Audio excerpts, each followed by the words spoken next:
오늘은 우리나라 해상 영토인 배타적 경제 수역과 해상 영토 영해 12해리와 그 다음에 공동 어루구역에 대해서 설명을 드리겠습니다.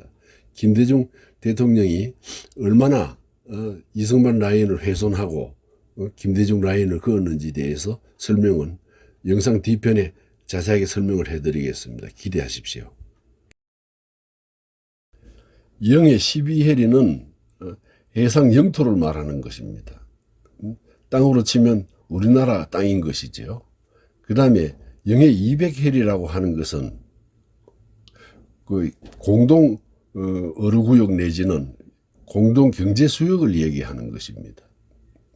그런데 이승만 대통령은 우리나라가 광복 후에 대한민국이 건국되자마자 대통령령으로 바로 이승만 라인을 그었습니다. 나중에 이승만 라인이 평화선이라고 하는 것이 되겠죠. 대한해협이라고 할 수 있는 부산과 대마도 사이는 영해가 너무 좁기 때문에 그것은 조금 양해가 되었습니다만 지금 독도에 대한 부분에 대해서는 이승만 라인은 한치도 양보를 하지 않았죠. 당시 미군 정청과 협상할 때 대마도는 더 이상 우리가 말하지 않을 테니까 독도는 우리나라 영토에서 독도에서부터 영해 12해리 즉 말해서 그걸 구역한다. 이래서 획정을 했던 것입니다. 그렇게 하고 그 당시 일본은 전쟁에서 패전했기 때문에 항거할 능력이 못 됐습니다. 그래서 이것이 전부 받아들여져서 조인이 됐던 상황입니다.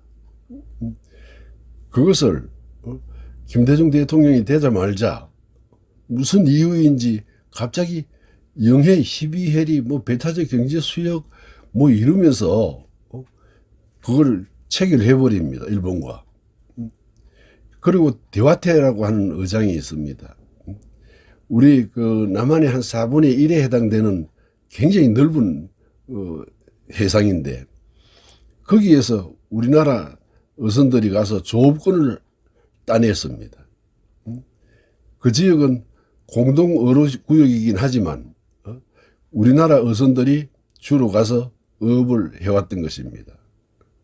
이 동해안 지역의 어로가 자유로워지고 넓은 해상 영토를 가지게 되고 배타적 경제 수역이라고 하지만 그 수역 안에서는 거의 한국 어선들이 가서 조업을 했지요. 이랬던 것이 그래서 잡히던 것이 고등어, 문어, 명태였습니다. 그리고 오징어도 잡히고 여러 가지 어족 자원이 풍부했었죠. 그런데 지금은 어떻습니까?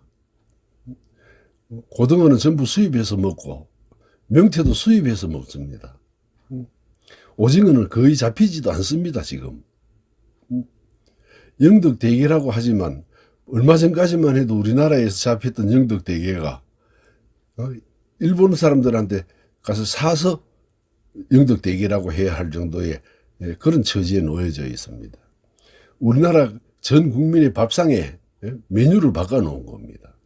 이거는 그냥 쉬운 일이 아닙니다. 이런 김대중의 매국적 행위에 대해서 사람들은 한마디도 하지 않습니다. 그럼 뭡니까? 김대중 정신, 노무현 정신 이래가면서 그걸 덮어버립니다. 그럼 학자들이 이렇게 발표가 되어 있는 내용이 있는데도 입을 열지를 못합니다. 좌파들이 맹렬한 공격을 무서워하는 거기 때문입니다. 여기 지도를 보시면 이승만 라인과 김대중 라인이 확연히 달라져 있습니다.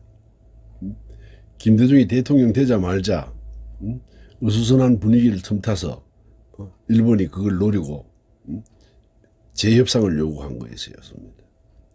역대 대통령 모두 일본이 끊임없이 재협상을 하자. 처음 이승만 라인을 그었을 때 한일 간 충분한 의견 소통이 없었던 상황이다. 한국과 미국이 짜서 그냥 일방적으로 선을 긋고 선포해 버렸다. 그래서 우리는 억울하다. 이렇게 해왔던 것을 역대 대통령들이 다 무시하고 밀어버렸습니다. 사실 독도 같은 경우는 우리나라가 이미 점령을 하고 있는 영토였습니다. 그런데 이 오부치는 끝까지 그 김대중을 힘들게 하지요. 그런데 그때 가서 이걸 이승만 라인을 다 무시하고 그걸 한일 업협정 구역을 획정해 버립니다.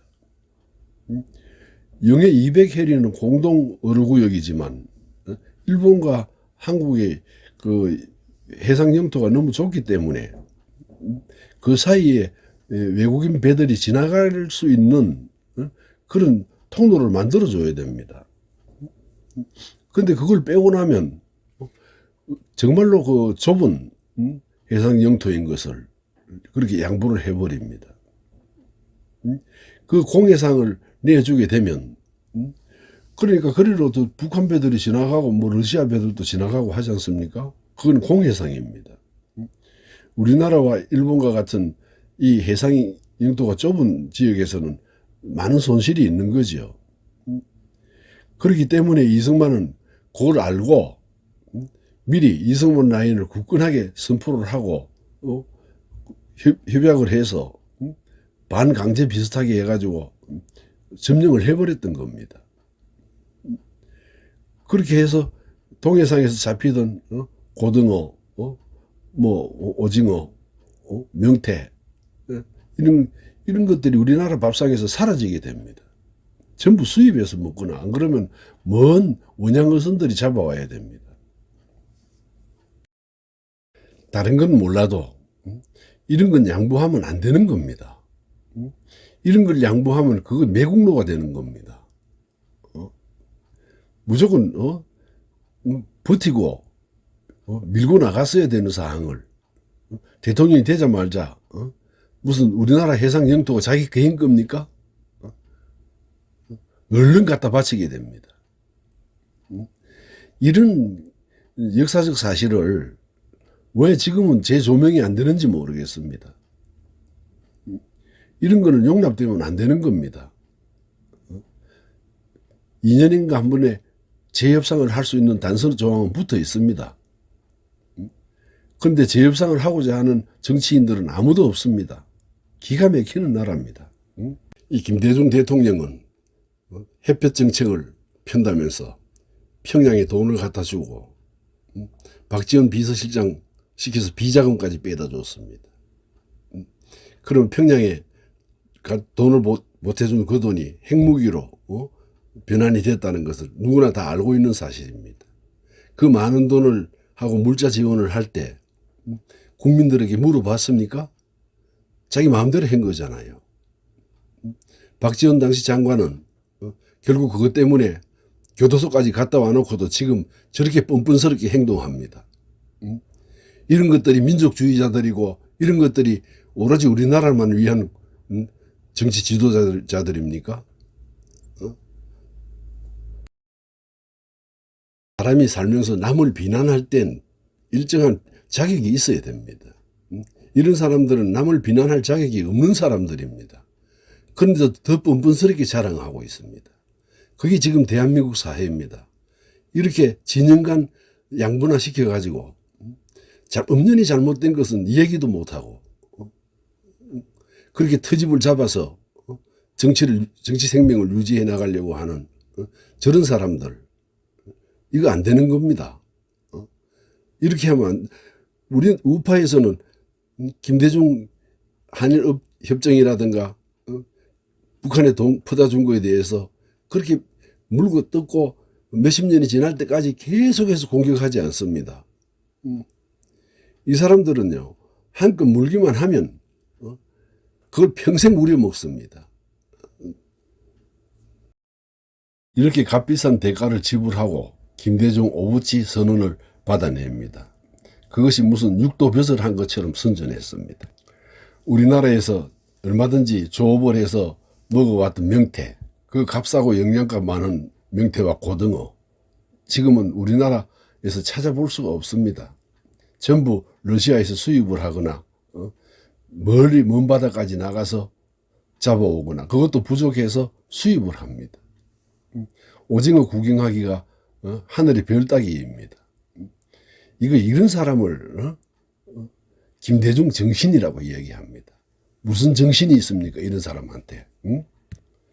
김대중을 비난하면 대한민국 영린을 건드리는 겁니까? 막말을 하는 겁니까? 막말을 하는 겁니까? 잘못된 건 잘못됐다고 이야기할 수 있어야 그것이 정말로 그 사람들이 주장하던 민주주의 아닙니까? 왜 금기사항입니까? 그것도 해마다 재협약을 한다는 조건이 붙어 있는 협약이었습니다. 그런데 우리나라 국회는 단 한 번도 그걸 재협상하자고 일본한테 대들지를 못했습니다. 다만 지금 박진 외교부 장관 시절에 처음으로 해상 영토를 재협상을 해야 된다. 이렇게 발의를 했습니다. 그런데 대한민국 국회는 눈도 깜짝하지 않고 그냥 넘겨버립니다. 무시해버리는 겁니다. 이 해상 주권을 되찾아온 협상입니다. 그런데 말도 못합니다. 일본 가서 뭘 얻어먹었는지, 국회의원들이 무슨 생각을 하고 있는지. 오늘 영상 보시니까 정말 친일파가 누굽니까? 이승만을 친일파라고 하는 사람도 봤습니다. 정말로 친일파는 이런 사람들이 친일파입니다. 자기들이 친일파 원조이면서 남을 공격할 때 떳떳하면 친일파 플레이없습니다. 토착 외구 찾고. 정말로 토착 외구가 누굽니까? 저는 이런 말을 내가 마음대로 할 수 있어야 된다고, 그것이 민주주의라고 생각합니다. 노무현 비난을 하거나 김대중 비난을 하면은 절대 안 되는 겁니까? 자기들은 그러면 박정희나 이승만을 왜 욕합니까? 박정희나 이승만을 욕을 하면서 우리는 김대중 노무현을 비난도 못합니까? 그것이 민주주의인가요? 아니잖아요. 오늘 영상은 여기까지 마치겠습니다. 어떻습니까? 친일파 규정을 바로 해야 되겠습니다. 저는 다음에 더 좋은 영상으로 찾아뵙겠습니다. 감사합니다.